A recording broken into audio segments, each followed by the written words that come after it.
Well, good afternoon, America. It's a little early. Earlier than I've been doing these anyway. But we've got more to talk about. In case you haven't noticed, the online attacks for any of us that are supporting Kamala Harris are getting deeper and nastier. Don't expect that to change. It's not gonna. It's gonna be this way throughout the run of this campaign. The problem is, the people doing the attacking are proving more and more how little they actually know about the situation, how little they actually know about Donald Trump, how little they actually know about Kamala Harris, how very little they actually know about Tim Walz, and how very little they actually know about their chosen guy and his sycophant lap monkey. Hello, Spirit. I can kind of see who pops on. I can't read very well without my glasses, but I'm just sick and damn tired of them today. Been a rough day. One of the things that keeps cropping up in all of these, and it's one that drives me insane, but I've got to get over that. I've got to stop being driven insane by it, reply to it with fact, and then if they won't listen to the facts, there's not much more you can do. If they're that feeble-minded, if they're that insistent that their guy is this wonderful thing and Kamala Harris is this terrible thing, well, there's a few questions that get bandied about pretty often, and they're a little ridiculous. The first one that I always seem to be getting is, were you better off 4 years ago? Weren't you doing a lot better 4 years ago? Well, the answer is no. No, I was not. I'm one of those at-risk people that back 4 years ago, COVID was almost a death sentence. You got COVID, you were probably going to die.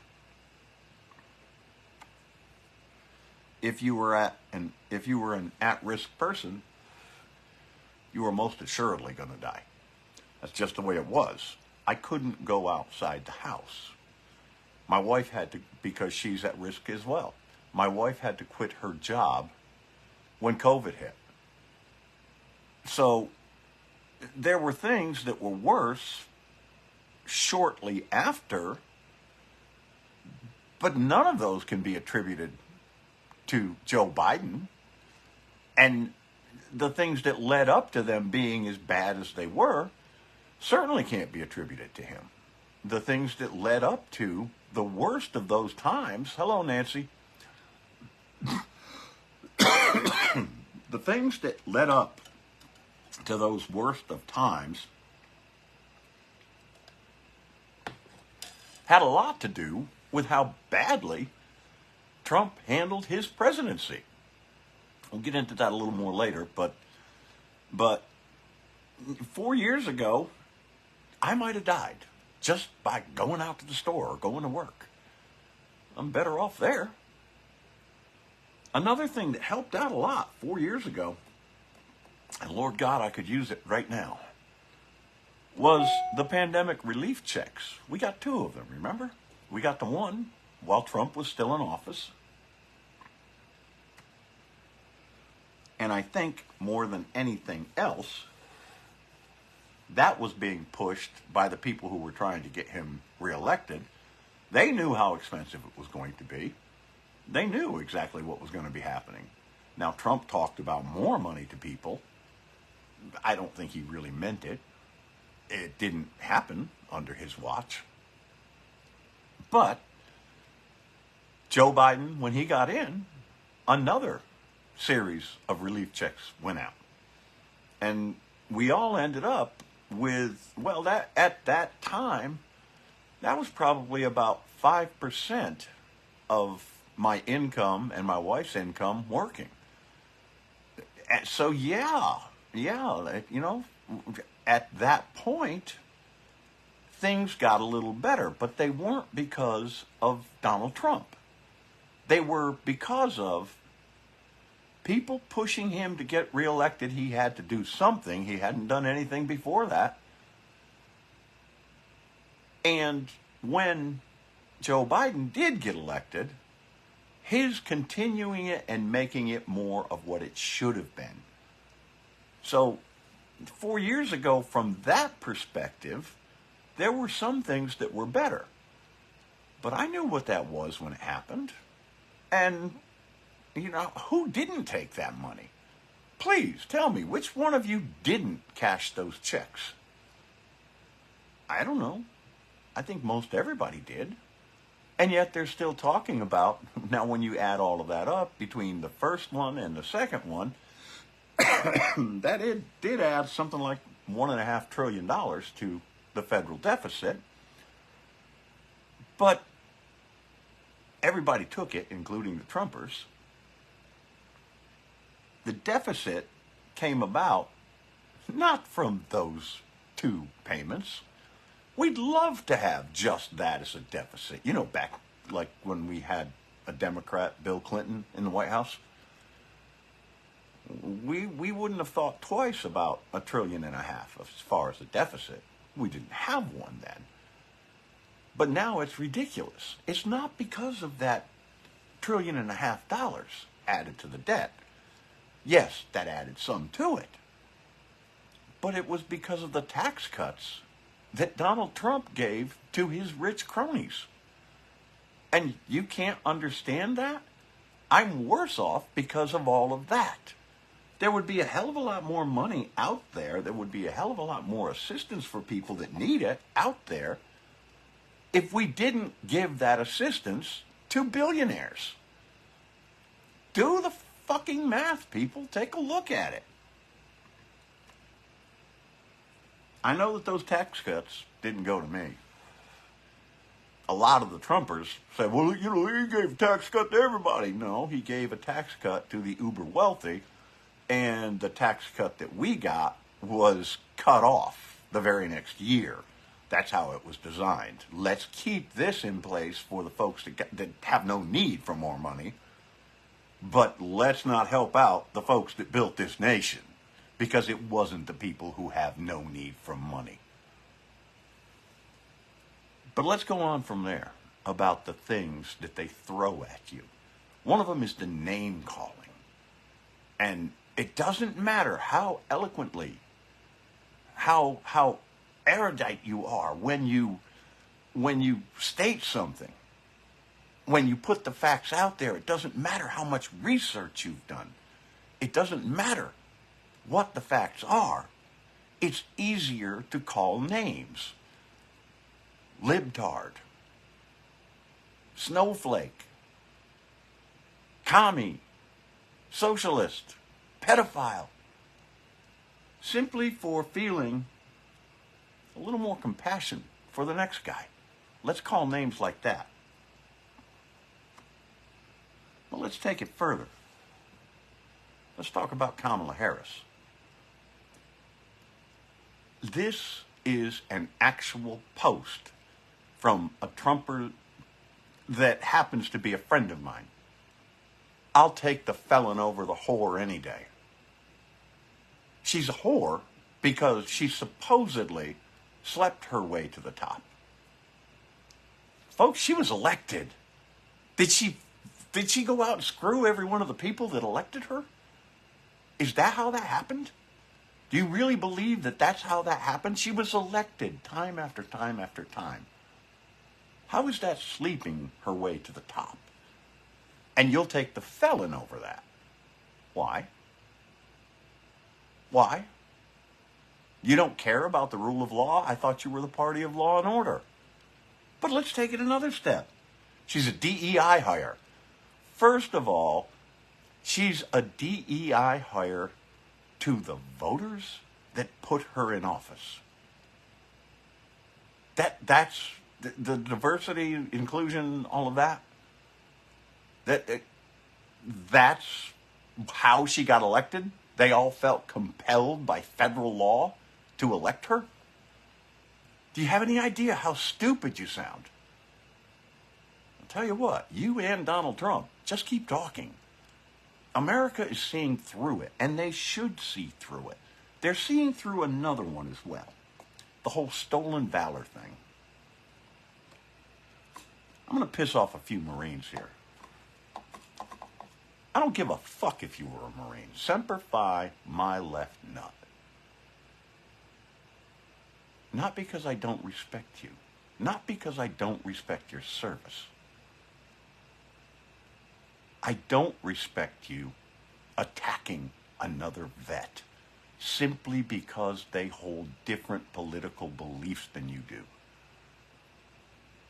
I don't accept calling his service into question simply because it works for you to say that, Mr. Marine, who got out after 4 years. You did your time. I understand that, and I appreciate it, and I respect it. Tim Walz put in 24 years and then retired at the highest rank he could retire. Oh, well, he didn't earn that. He didn't do this. He didn't take one course. So when he retired, instead of getting E9, which is the highest you can achieve as an enlisted man, his retirement was for an E8.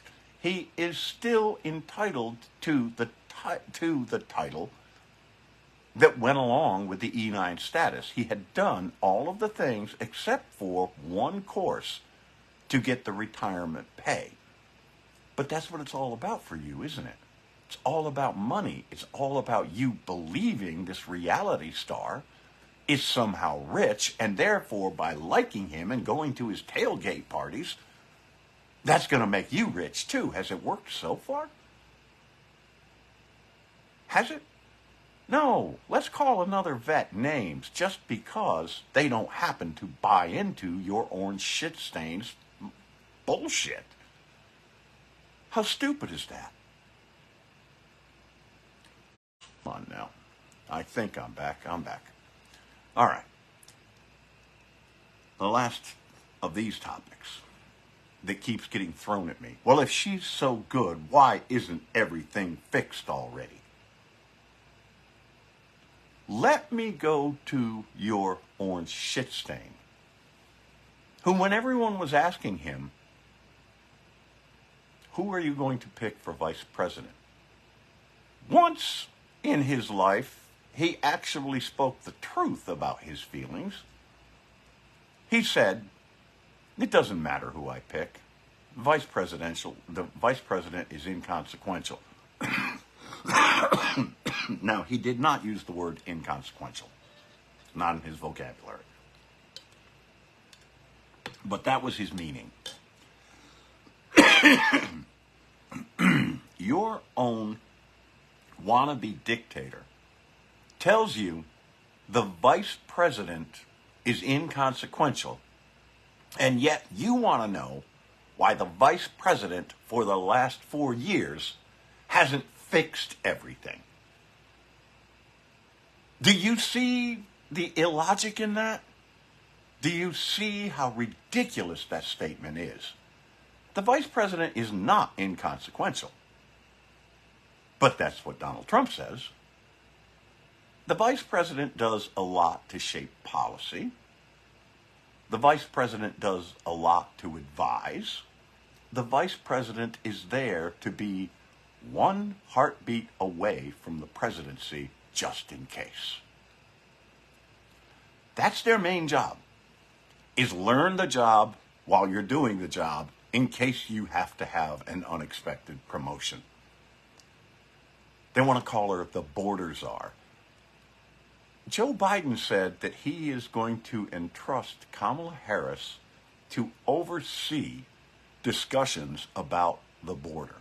There were discussions. There was a great border bill put together. But once again, Donald Trump, just in a bid to be reelected, said, oh no, we can't have that go through. They're going to give Biden credit for that. I need credit for fixing the border. Well, he didn't fix the border. You're asking me, why didn't Kamala Harris fix the border? Why didn't Donald Trump fix the border? He didn't. Everything that was in place is pretty much still in place the same way it was, but we had an opportunity to actually have substantive change on border policy. But he didn't want it to go through because that might look good for Joe Biden. Now, you want to talk about politics. You want to talk about how terrible Kamala Harris would be, but you don't want to talk about how terrible Donald Trump was. He didn't have a great record as far as the border. We still had issues. It's why we needed substantive legislation to make a difference. He never made that difference. He certainly didn't make that difference on the economy. He hurt education and environmental things. He hurt anything that might be better with regulation.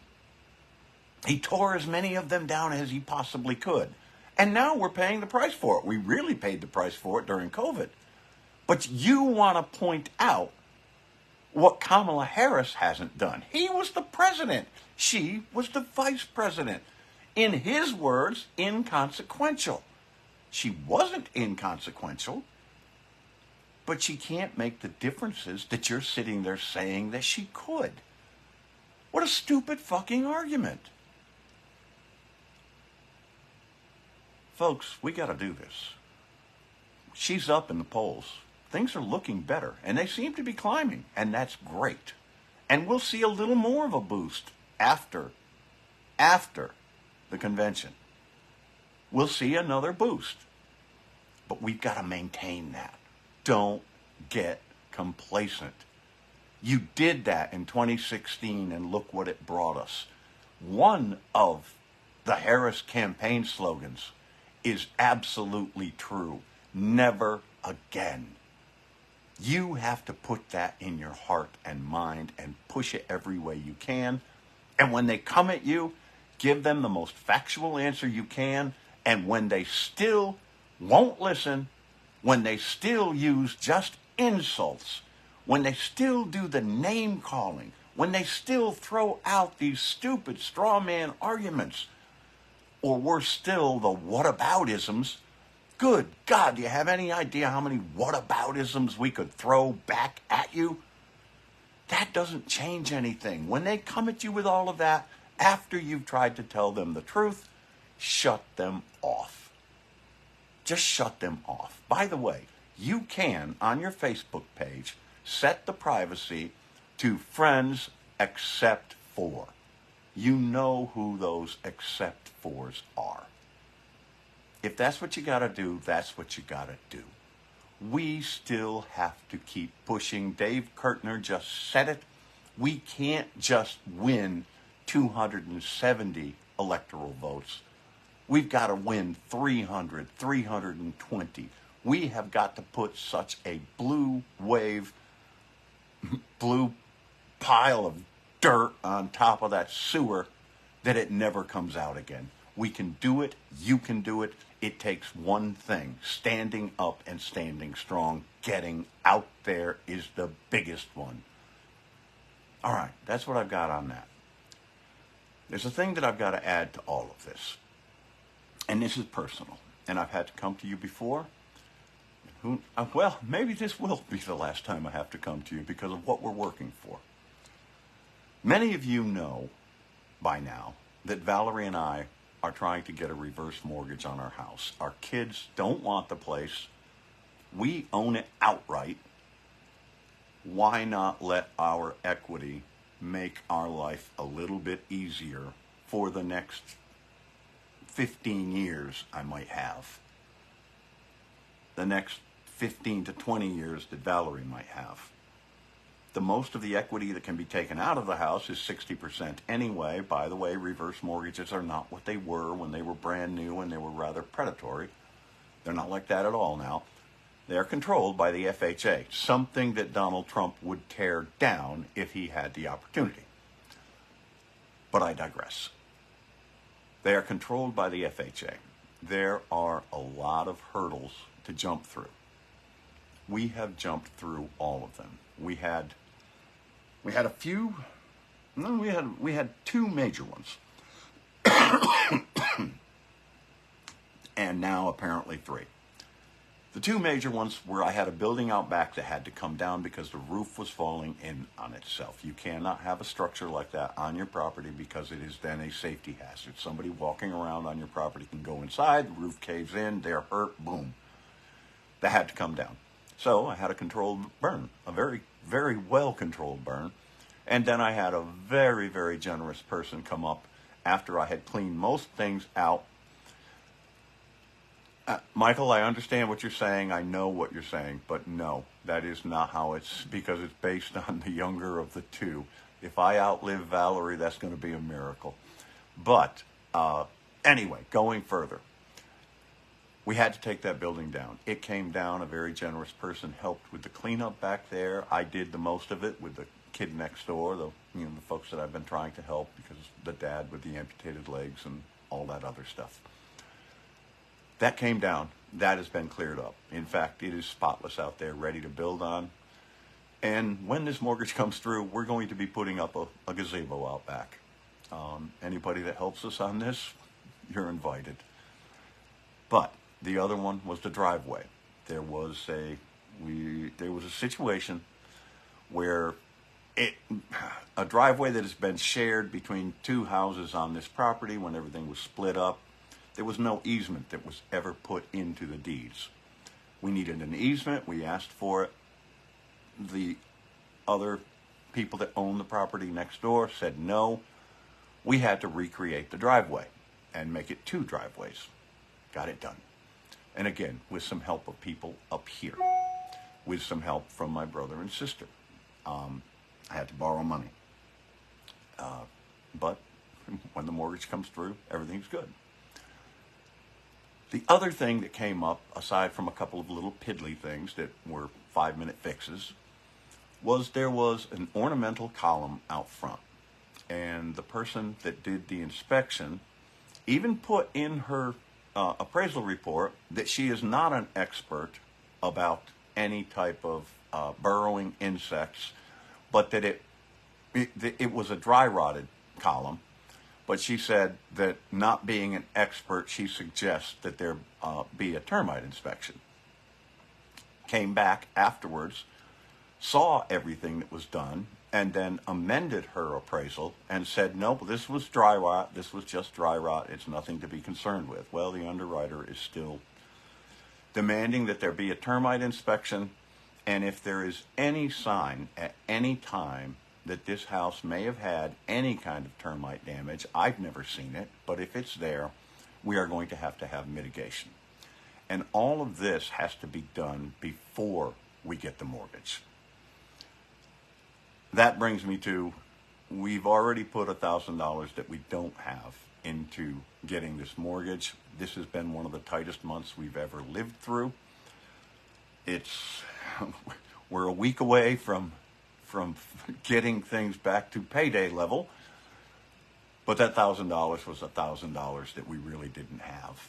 And it looks like the mitigation, if there has to be mitigation, so I'm looking at worst case scenario, is about $800 for the inspection and the mitigation. What I'm asking is, any of you that can help, please do. You can hit me on Messenger. Some of you have my telephone number. You can hit me there. Anything helps. If I have anyone out there that is truly in a good enough situation, we could consider this a loan without a problem. If that is the case, once the reverse mortgage comes through, the worst case scenario of $800 will be coming back to you as soon as it does. If it doesn't go through, then it's going to have to be repaying you as we can, $100 a month, something like that. But we do need some help, and we need it as soon as we can get it, because we are that far away from it being done. but we did just run into a wall that's got to be fixed. So, that's the situation. You've heard what I had to say about everything else. I love you. You folks are great. You've been there for us for the last 7 years, and it's truly appreciated. More than anything else, right now, even beyond the help with the possible mitigation, I need you to vote. I need you to look at all of the things I just talked about, realize that we're going in the right direction, and keep pushing us there. I love you, America. Share this shit.